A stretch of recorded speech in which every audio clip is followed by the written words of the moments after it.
அம்மா சத்துணவு மாவு கொடுப்பாங்க, சைக்கிள் கொடுப்பாங்க, லேப்டாப் கொடுப்பாங்க, கல்லூரி பள்ளிகளுக்கு இலவச படிப்பு.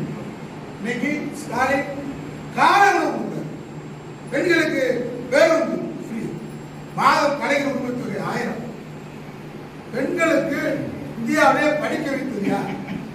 பெண்களுக்கு முதல்ல படிப்பை கொடுத்தது யார்? திராவிடம். திராவிடம் என்ன சொல்றான்? படின்றோம். உனக்கு படிப்பு கிடையாது, தடையா இருக்கு, இதான் திராவிடம் கேட்கிறார். அப்பா என்னால ஃபீஸ் கட்ட முடியாது, அப்படியா?